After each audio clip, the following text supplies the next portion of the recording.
दोस्तों, चतुर बीरबल में आज की कहानी है पेड़ का असली मालिक कौन। एक दिन बादशाह अकबर का दरबार लगा हुआ था।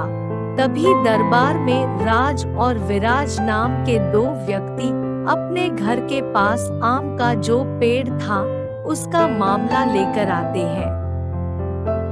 उनमें से एक ने कहा कि वो ही उस पेड़ का असली मालिक है, ये दूसरा झूठा है। और दूसरे ने कहा कि मैं ही उस पेड़ का मालिक हूँ, ये झूठ बोल रहा है। इस बात को सुनकर बादशाह अकबर को पता नहीं चल रहा था कि इन दोनों में से कौन सच बोल रहा है। इस मामले की सच्चाई जानने के लिए बादशाह अकबर ने राज और विराज के आसपास रहने वाले लोगों से पूछा, लेकिन ऐसा करने का भी कोई फायदा नहीं हुआ। आसपास के लोगों ने कहा कि हमने इन दोनों को कई बार पेड़ की निगरानी करते हुए देखा है, इसलिए हम ये नहीं बता सकते हैं कि इन दोनों में से पेड़ का असली मालिक कौन है। अकबर ने पेड़ की निगरानी करने वाले चौकीदार से भी पूछा, लेकिन चौकीदार ने बताया कि मुझे राज और विराज दोनों ही पेड़ की रखवाली करने के पैसे देते हैं। इस वजह से मुझे ये पता नहीं है कि इस पेड़ का असली मालिक कौन है। बादशाह अकबर को ना तो आस पड़ोस के लोगों से कुछ पता चल पाया और ना ही चौकीदार से कुछ पता चल पाया। अब अकबर ने तय किया कि मैं ये मामला बीरबल को सौंप देता हूँ। अकबर ये पूरा मामला बीरबल को बताते हैं। बीरबल आम के पेड़ का जो चौकीदार था उसे एक रात के लिए अपने घर पर रोक लेते हैं। उसके बाद बीरबल उसी रात को अपने दो आदमी को अलग अलग राज और विराज के घर पर झूठे समाचार देने के लिए भेजता है। बीरबल उन दोनों को ये भी कहता है कि तुम दोनों ये समाचार देने के बाद छुपकर घर में होने वाली बातचीत सुनना और मुझे फिर बताना।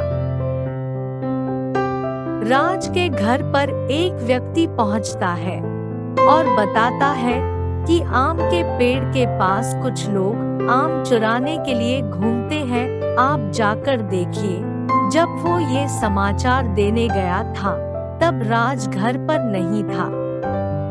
राज की पत्नी ने ये बात सुनी और जब राज घर पर आया तब उनसे कहा कि आम के पेड़ के पास कुछ लोग आम चुराने के लिए घूमते हैं, तुम जल्दी जाओ और उन्हें रोक लो। राज ने कहा कि तुम ये सब बातें छोड़ो और मुझे जल्दी से खाना दो, मुझे बहुत भूख लगी है। वैसे भी कल दरबार में फैसला होने वाला है कि हमें इस आम के पेड़ की मालिकी मिलती है कि नहीं। अगर मिल गई तो ठीक है, वरना कोई बात नहीं। ये सब बातें बीरबल का आदमी सुन रहा था। विराज के घर पर भी एक व्यक्ति पहुंचता है और बताता है कि आम के पेड़ के पास कुछ लोग आम चुराने के फिराक में हैं, आप जाकर देखिए। जब वो ये समाचार देने गया था तब विराज घर पर नहीं था।